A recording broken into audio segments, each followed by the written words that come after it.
You've already done the hard part that many business owners skip. You've looked at the market, built a profile of the buyer, formed a big idea, explained your unique mechanism, crafted an offer, created a useful first step lead magnet, and started addressing the questions that keep a good buyer from moving forward. Now, those pieces need to work together.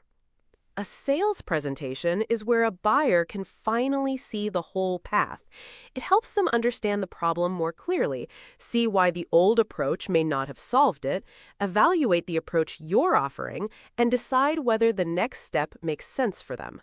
That's the job. It's not to corner someone. It's not to make a promise you can't keep. It's to help the right person make a clear decision with enough information and real evidence. In ACT, analysis helps you understand the market and the person in it. Creation turns that understanding into messaging, offers, pages, lead magnets, emails, and presentations. Traffic puts that work in front of the right people. Your sales presentation belongs in creation because it brings the work from the earlier lessons into one buyer experience. If your analysis is thin, the presentation will feel generic. If your offer is unclear, the presentation won't have anything solid to invite someone into. If you haven't addressed the buyer's real concerns, the presentation will leave important questions unanswered. But when the pieces match, the presentation can turn the next step into a sale. Think about a local business owner who wants more consistent leads. They've tried a few things already. Maybe they paid for ads without knowing what happened after the click. Maybe they rebuilt a website that still didn't explain why a customer should choose them. Maybe they bought a program full of tactics, but never got a clear plan for their own business.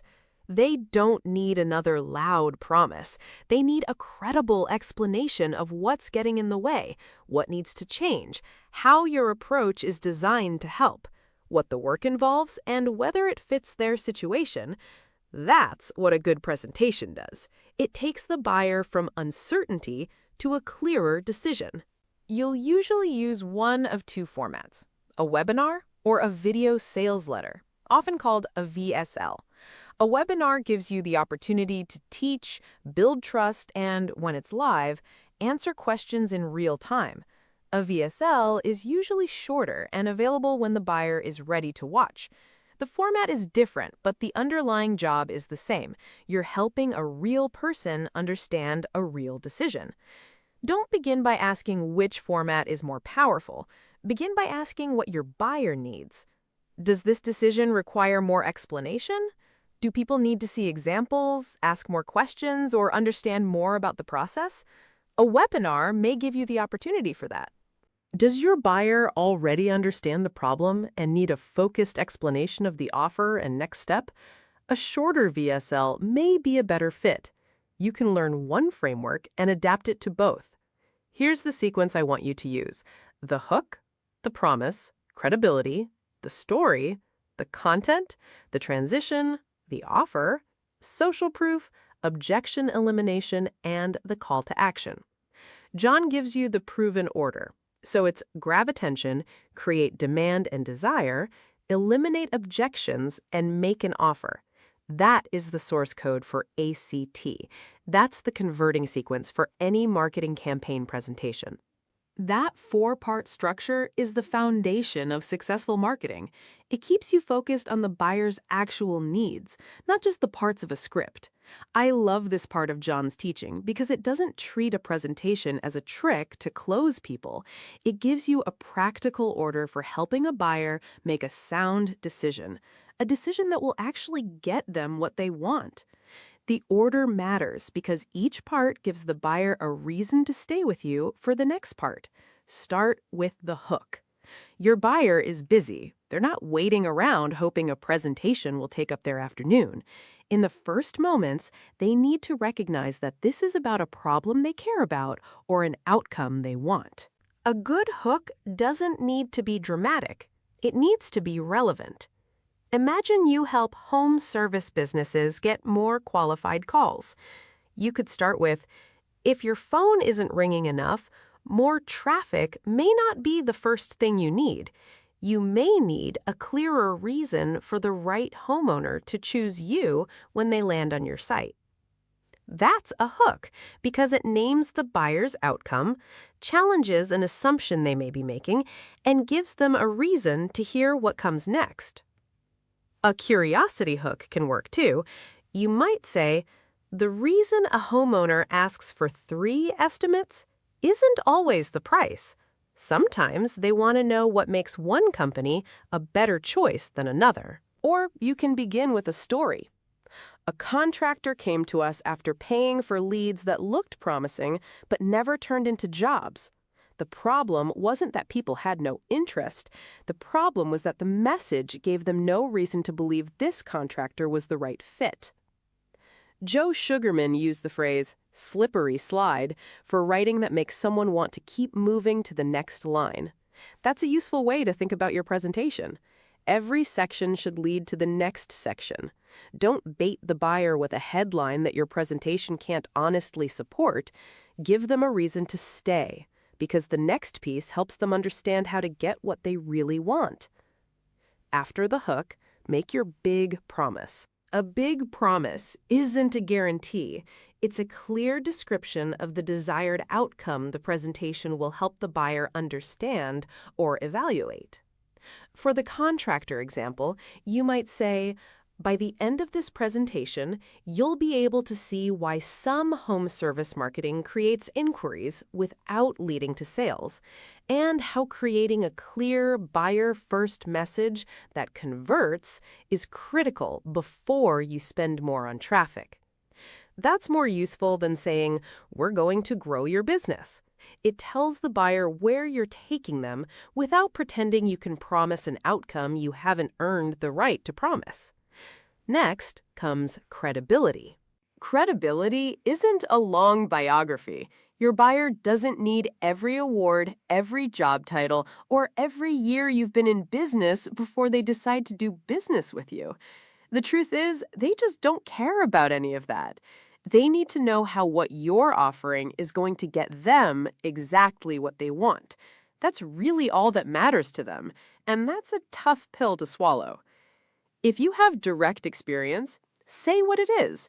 If you have a relevant process, explain it. If you have proof you're authorized to use, show it in context. If you don't have a claim you can document, don't make one up because you think the presentation needs more weight. We built this process by looking at what a homeowner needs to understand before choosing a contractor. What's included, what makes the approach different, what proof matters, and what the next step will require. That tells the buyer why the presentation may be helpful. It doesn't ask them to trust a costume. Then, tell the story. Stories help people understand how things work. The best story isn't there to make you the hero. It helps the buyer recognize a belief that may be keeping them stuck and see a more useful way to look at the problem. Russell Brunson calls this an epiphany bridge. The idea is simple. A story can move someone from an old belief to a new one that better explains what they're dealing with. For example, a business owner may believe, I need more traffic. Through the story, they may realize, before I pay for more clicks, I need a clearer message and offer so the right people understand why they should choose me.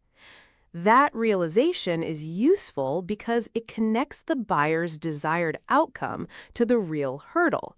It also makes your unique mechanism easier to understand. You're not asking them to accept a conclusion because you said so. You're helping them see the logic for themselves. The content comes next.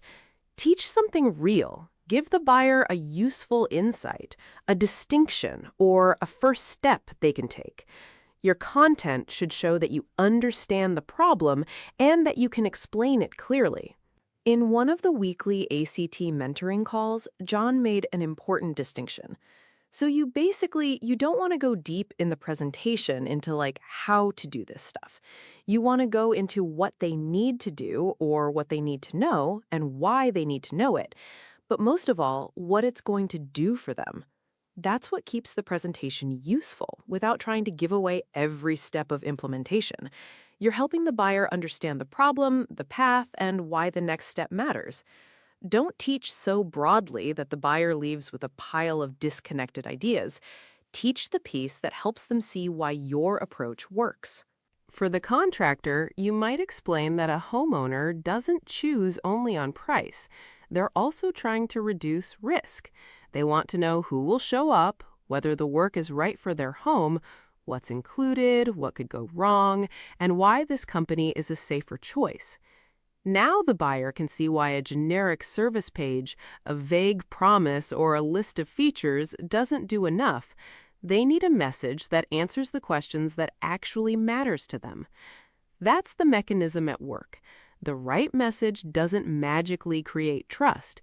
It gives your buyer the ability to see how they can get what they want and take the next step towards getting it.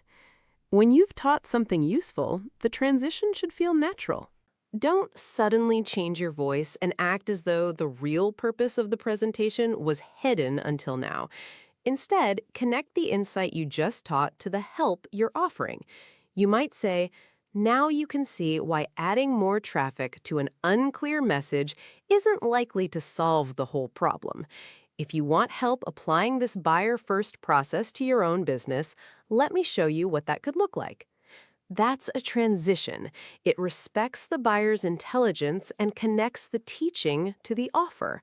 Then, present the offer with clarity. Tell the buyer what they receive, what the process looks like, what you need from them, what the investment is, what the limits are, and what happens after they say yes. Don't make them hunt for the details. Don't hide important conditions in a footnote.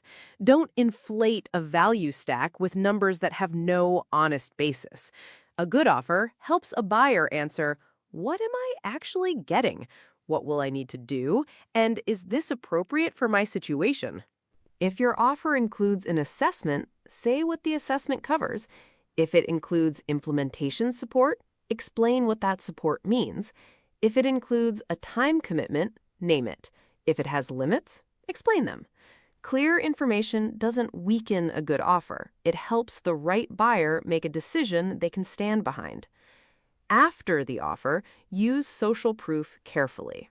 Real case studies, authorized testimonials, relevant examples, credentials, and demonstrations can help a buyer understand what's possible and why your process may be worth considering.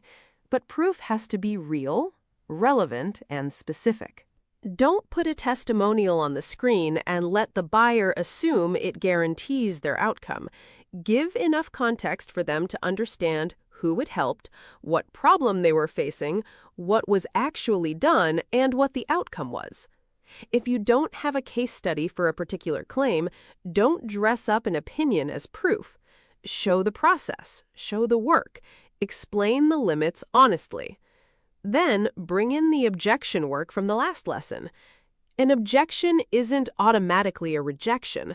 Often, it's a buyer telling you that something still needs to be explained and understood before they can make a decision. They may be asking whether the offer fits their situation. They may be wondering whether they have the time to do the work. They may have had a disappointing experience before and want to see what's different. They may need to talk with a spouse, partner, or someone else affected by the decision. You don't overcome those concerns by talking louder. You handle them by listening, answering what you can honestly support, and admitting when you don't have the right answer. Use the claim, proof, and benefit structure from Lesson 8. The claim gives a contrasting perspective. The proof gives the buyer evidence the claim is factual. The benefit restates their desired outcome and attaches it to the decision they're trying to make. For example, if a buyer says, "I've tried marketing help before and it didn't work," you might say, "It makes sense that you'd be careful after that experience. Let's compare what you received before with what this process actually includes."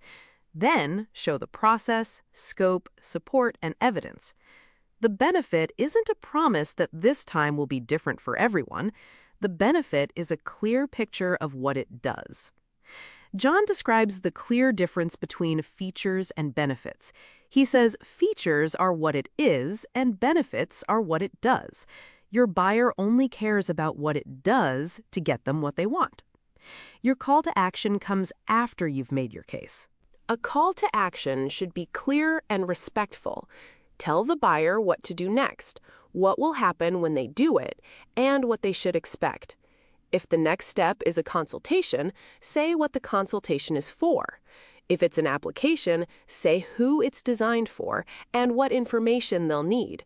If it's a purchase, explain what happens after payment, what support is included, and any real conditions that apply. Urgency can be part of the call to action when it's true. If you have limited capacity, a genuine enrollment date, a real price change, or a time-sensitive delivery schedule, explain it plainly. Don't create a false deadline or a fake scarcity signal to rush someone past a concern. A suitable buyer doesn't need to be manipulated. They need a clear reason to act when the opportunity is genuinely right for them. As you build your presentation, check 4 things: attention, desire, trust, and urgency. Attention asks, does the buyer recognize why this matters to them? Desire asks, have I connected the work to an outcome they actually want without exaggerating what I can deliver? Trust asks, have I given them truthful proof, clear limits, and a reason to believe I understand their situation? Urgency asks, is there a real reason to decide now instead of later? If one of those is missing, don't solve the problem by adding more hype. Find the missing information or improve the offer. There are a few mistakes that make presentations weaker. Don't start with a long list of credentials before the buyer knows why the problem matters. Lead with their situation and desired outcome, then give them the relevant reason you can help. Don't fill the whole presentation with information that has no connection to a decision. Teach what helps the buyer understand the problem, the mechanism, and the next step. Don't use a vague call to action. A buyer shouldn't finish your presentation wondering what you want them to do. Don't ignore questions you know will come up. Use the work from Lesson 8 to answer those questions where they belong: in the presentation, on a page, in a follow-up email, or in a conversation. And don't manufacture urgency. If you need fake pressure to get a yes, you don't have a strong enough case yet. If you have access to the Quantum Suite tools for this lesson, use Webinar Magic, VSL Builder, and FAQ Wizard as drafting support. Feed them accurate information about your market, buyer, big idea, unique mechanism, offer, and documented proof. Then review the output line by line. A tool can help you organize a framework or generate a starting point. It can't verify a claim for you. It can't know whether an example is actually representative of your situation or not. It can't make an unsuitable buyer a fit. You're still responsible for the truth of every promise, proof point, and call to action. Your next step is practical. Choose the format that fits the decision you're asking your buyer to make: webinar or VSL. Build your outline in this order: hook, promise, credibility, story, content, transition, offer, social proof, objection elimination, and call to action. For each section, ask one question: what does this help my buyer understand, evaluate, or decide? Then bring your draft to the mentoring call. It doesn't need to be polished before you share it. It does need to be honest, specific to your buyer, and connected to the offer you can actually deliver. In the next lesson, we'll talk about follow-up. Not everyone will make a decision the first time they see a presentation. A thoughtful email sequence gives you another way to answer relevant questions, continue being useful, and help the right buyer decide when they're ready. Your presentation isn't the end of the conversation. It's a clear, credible place for the right conversation to begin.